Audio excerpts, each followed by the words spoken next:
Alireza Firouzja enters the god level to beat Magnus Carlsen himself, 99.2% accuracy. Just an incredible, fantastic, the best game I have seen for a while, and here you have the most instructive lessons you can learn out of it so you can incorporate it in your game and immediately become a stronger chess player.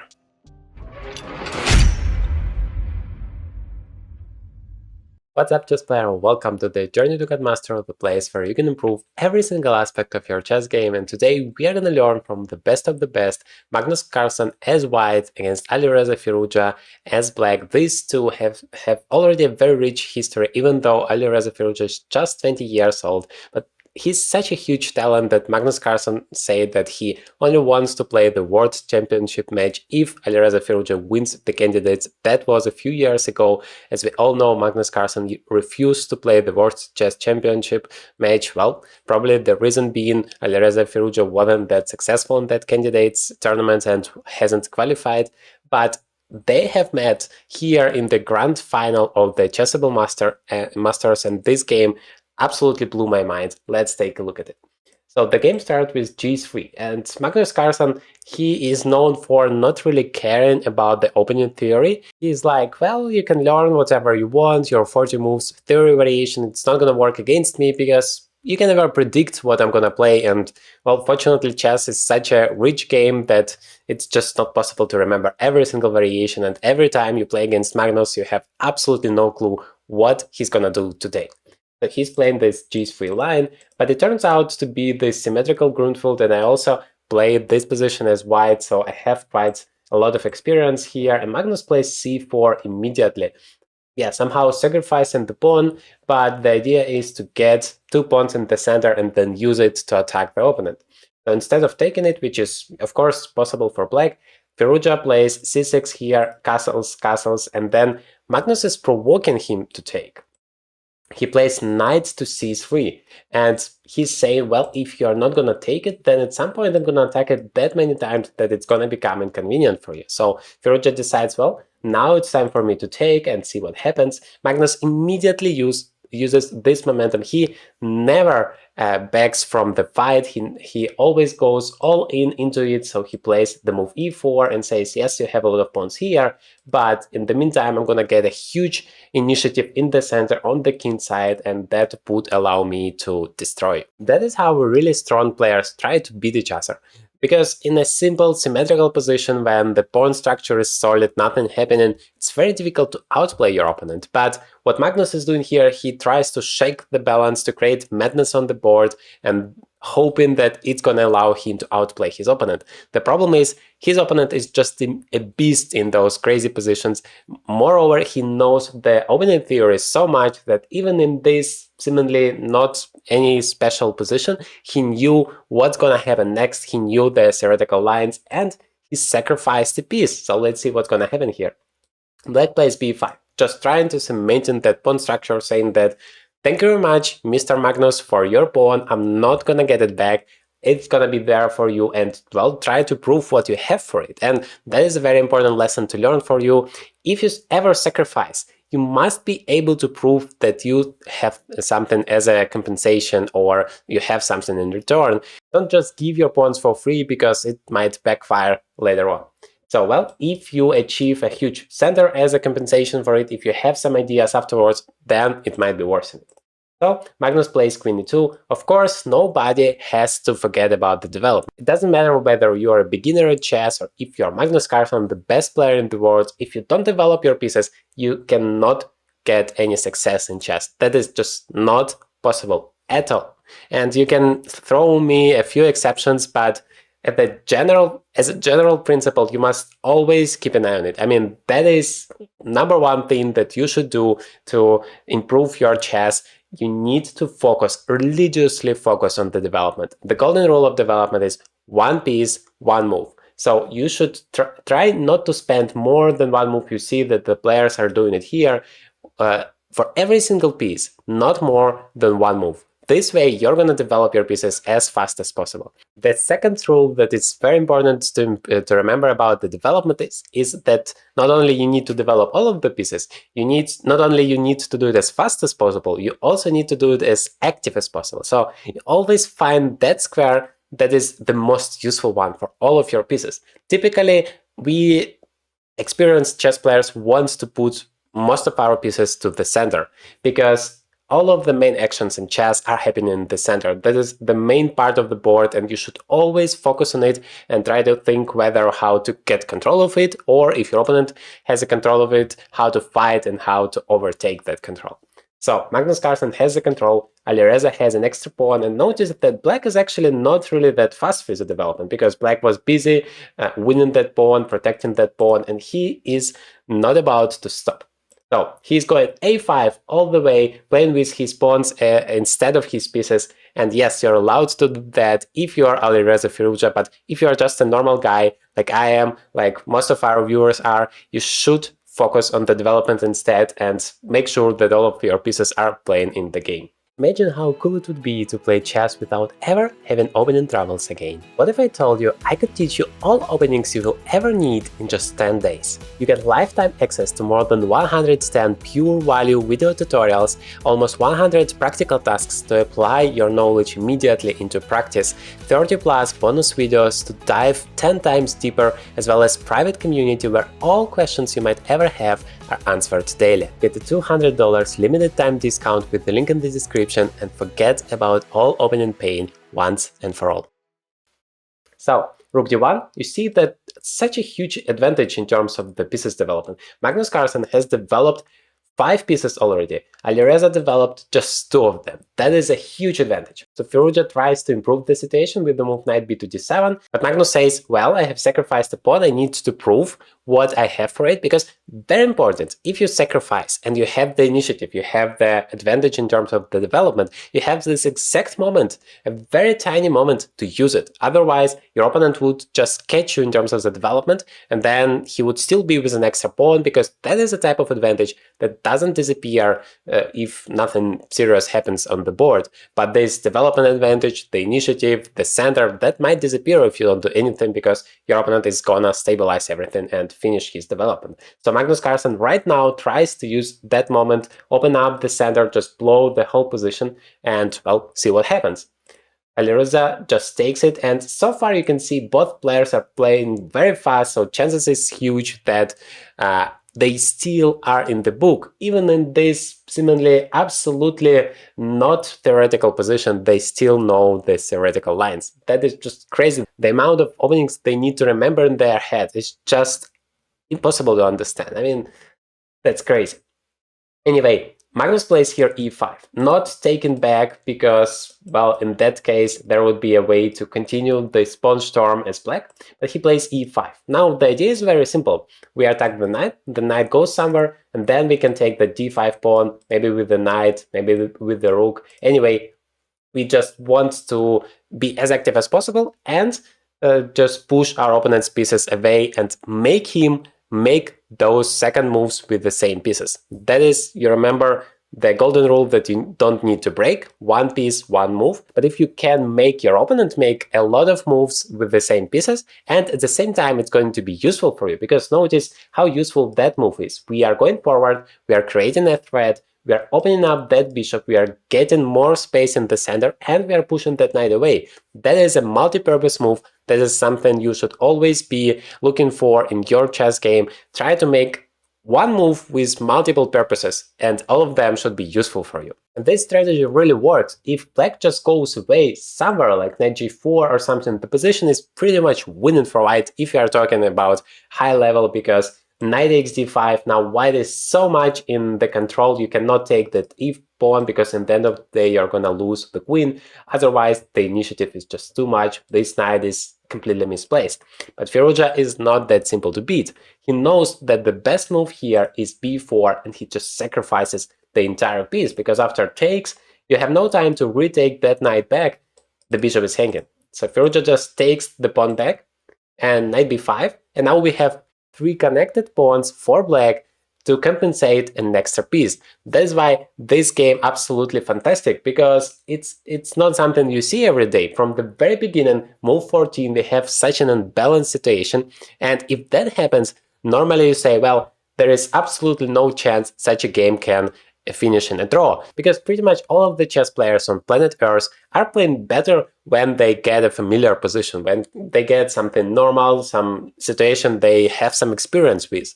But when they get a completely crazy, just madness on the board with unbalanced material situation, then it's much easier to make a mistake. But those guys, they just don't make mistakes. They play an absolutely perfect game until the deep end game, and that's why I wanted to share it with you, so you can take your lessons from this game and use it in your own games. I'm also not that happy about this knight on b5. That might be under attack. So bishop g7, that immediately happens, and white just plays a4, but black says, okay, I don't care, I'm gonna take it, and then this pawn on b5.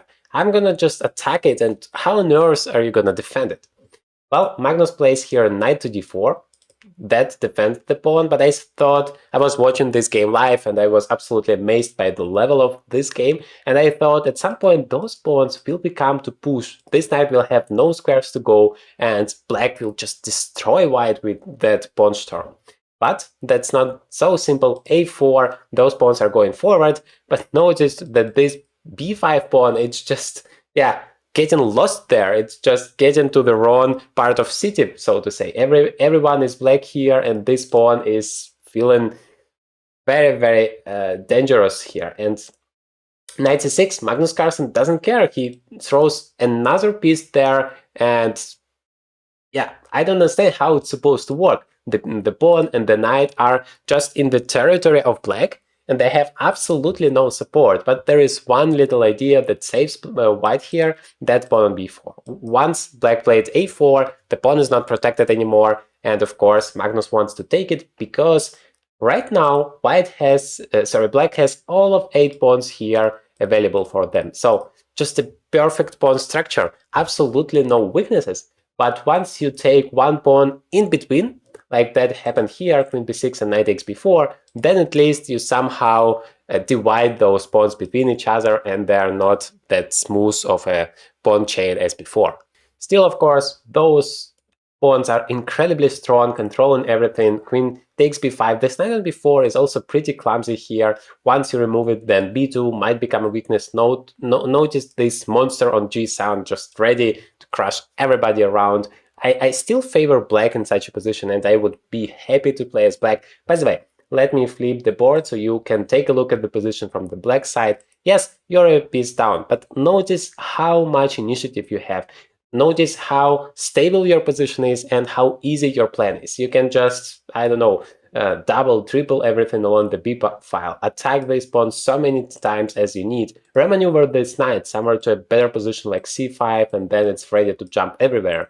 Then your bishop is a monster, and finally you can just push your pawns at some point and start destroying your opponent. So let's see what happened next. White plays bishop d2, just continuing the development and protecting the knight on b4, knight d7, black is starting their plan, and bishop c3. Yeah, that is a very legitimate idea, very strong idea. You might see the sign of the best move to pretty much every move in this game, because like I said, it's near perfection, this game, from both sides, but especially from Alireza Firouzja as black. He sacrificed a piece, and then he doesn't make any mistakes at all. So, but from white, it's a logical idea to fight against this bishop on g7. You should not allow your opponent to have such a monster without any opponent. Then, yeah, it's just giving him a free hand. It's absolutely not acceptable. Knight c5, well, the knight is still very strong here, like we said, controlling here absolutely everything, and it goes to b3 immediately with the tempo. Takes, king takes, and queen goes to e5. Magnus Carlsen understands that if he doesn't create any counterplay, if he is not active enough, he's just gonna be destroyed. And he even doesn't care about that rook, because notice now when black plays f6, and that is exactly what happened, that is a great move, then the queen is hanging and the rook is hanging. There is no chance to save both, not even mentioning the fact that the knight is hanging on b4 as well. So you absolutely lose some material, but at some point in the game, when it's as crazy as that, it's just too late to be scary. It's just too late to say, well, I want to be solid, I want to stay there, as so many lower players like to do. No, I mean, we are already playing chess, right? We are not playing hockey or box. Our sports is not that dangerous to play. So please don't be afraid. I mean, yes, it's a crazy position. Yes, you might blunder something. Yes, you might lose. But even if all of that happens, first of all, you are not playing this grand final of Chess-Able Masters. You are not risking losing like tens of thousands of dollars. You're just playing for fun normally. Or you have some local tournaments when you try to achieve your goals. So I just want to inspire you to play a really huge chess, really aggressive chess, attacking chess like those guys are doing here, without just sitting there, because you're not going to learn that much if you're just sitting there waiting for your opponent to come, or you want to be as solid as a rock and just hoping for the best. No, try to go forward, try to create threats for your opponent, because you also make it much more difficult for your opponent to play. You put so much pressure on him. That is how you win at chess. So f6. Now all of the pieces are hanging. Magnus says, I don't care, I'm gonna take that one on e6, because I finally, once again, divide those pawns into two camps. And what that means is that they are not that solid anymore. d5 is hanging, and that is what leads to this fantastic, brilliant move. And the point is, well, the king is the most important piece in chess. If you can deliver a checkmate, then you're winning the game completely. So that is exactly what Magnus Carlsen tries to do here. Once again, leaving his rook on a1 completely unprotected. Nobody cares about that rook, because if you take it, then rook is coming with the check. The king, well, you try to hide there, but the problem is it's not really possible. I just take a rook there. There is no way to take it back, because queen takes f6. Queen g7 would be a checkmate. Otherwise, this knight is lost, this bishop is about to come back, and there is no way to deal with the entire attack. And as black, of course, it's very difficult to find the best move. I mean, that's just crazy. This rook is coming, the king is in trouble, everything is hanging on the board. That is pretty much the only moment in the game where, according to chess.com review, Alireza Firouzja makes a slight inaccuracy. It's like a very, very, very tiny percentage there. That's why he has 99.2, but that's actually crazy. The difference is just 0.15 between those two moves, rook a7 and rook a to e8 here. So yeah, the most important thing is he guards the 7th rank and makes sure that he is not checkmated. Rook d1, well, finally that rook is going away from the attack, and of course that connects to all of the white pieces and ready to help with an attack. Rook a7, rook d7, attacking that rook and pinning, so the queen is not hanging anymore. Rook f7, now takes.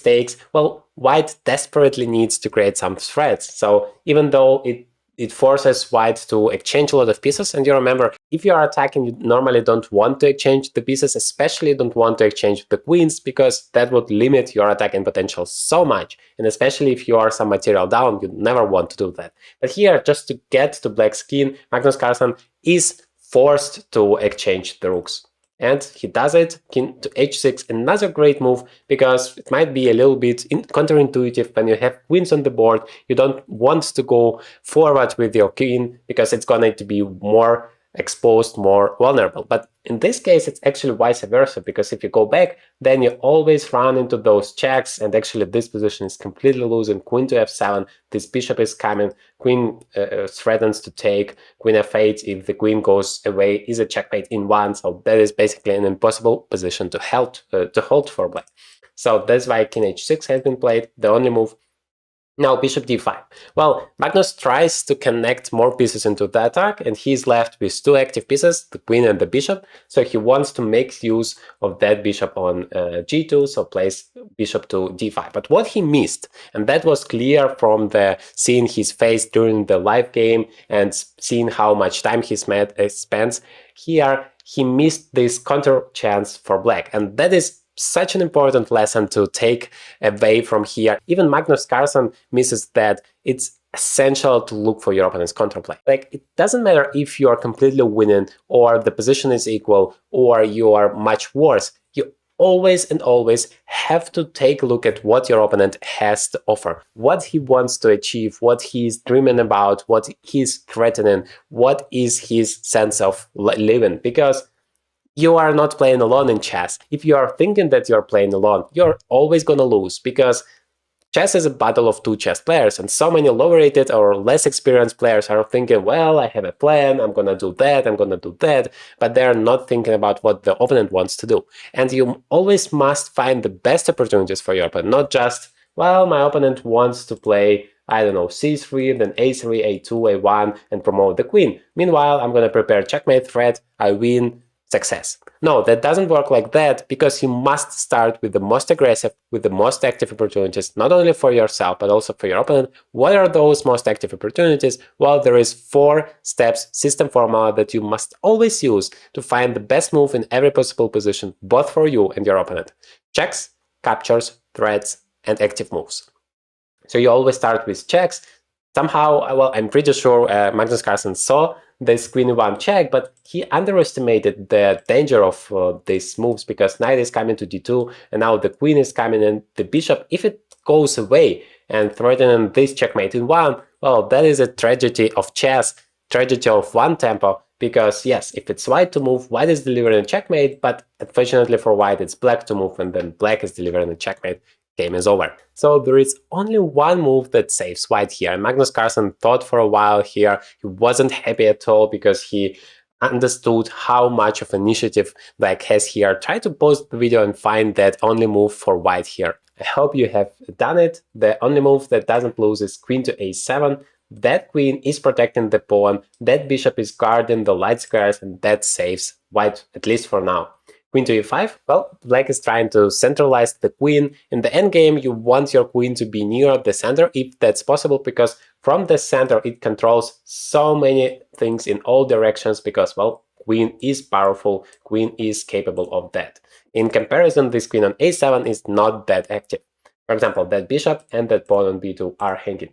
That's why Magnus plays queen to c5, king goes back to g7, queen to a5, attacking that knight on d2, a3. That is another fantastic move, just creating a huge counterplay idea, because queen takes d2 is losing immediately. We take here on b2, then we are threatening to promote, we have 2 connected passers, and this bishop is hanging, so there is no way for white to save the game. So Alireza defends here the knight tactically. He makes it impossible for white to take it, and, well, you might ask yourself, or you might ask myself, what is the reason behind that sacrifice, what he wants to achieve?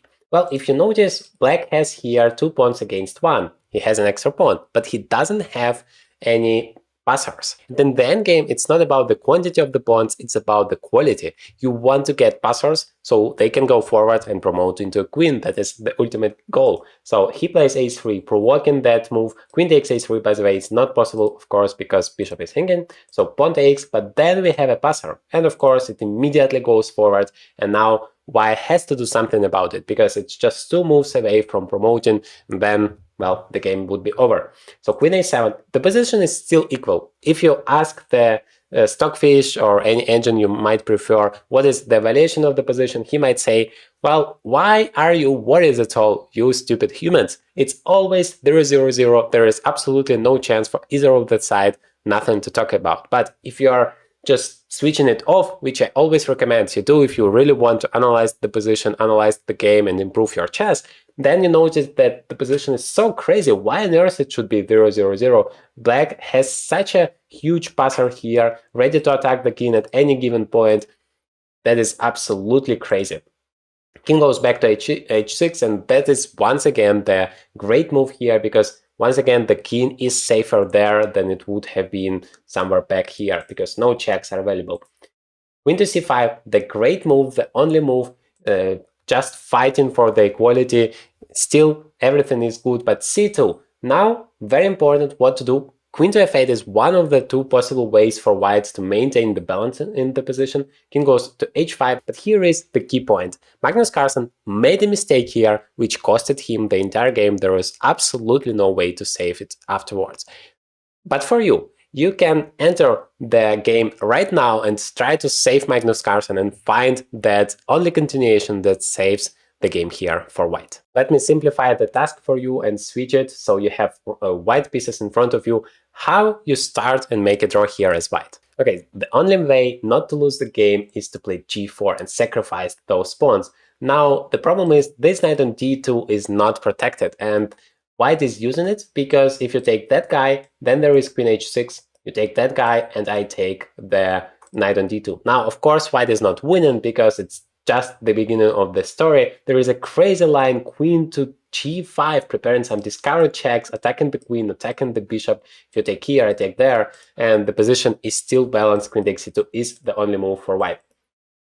And if you take the g4 pawn, then the queen is not going here, it's not a check, doesn't help. The queen is going from a completely opposite side, queen to b4, once again attacking that knight, and once again it's not possible to save it. You might try queen to f4, that saves the knight for now, it's protected, but there is crazy move, the only one which makes a draw here, f3.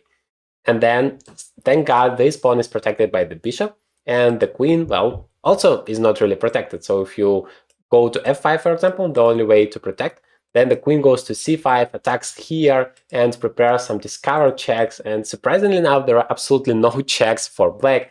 Absolutely crazy position here. And the game just starts with c1, queen takes, queen e3, and it all goes on. Anyway, Magnus Carlsen, instead of all of that, played queen to f7 and missed a very simple resource. The fact that black can just play h6 and then there is absolutely nothing white can do here. What you should learn out of this mistake? Well, that you should never make a move in chess without thinking what your opponent can do afterwards. That's just essential. Never do that, please, and you're gonna save yourself out of 99% of blunders you make currently in chess. Just think about it. You want to play queen f7. You want to attack the pawn, you want to take it and deliver a checkmate. Well, the pawn is hanging. Try to think what black can do about it.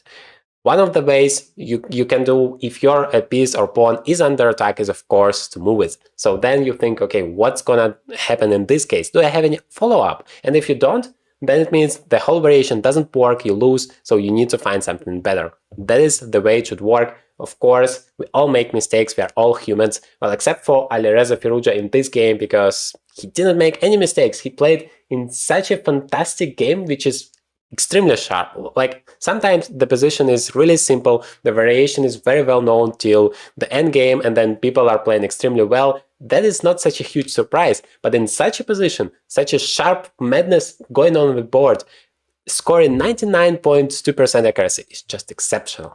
Now, there are so many more strategic principles that you absolutely need to know to play chess much better. In this video, Magnus Carlsen himself shows you these 3 most important you must acquire and then immediately use in your games to level up your chess.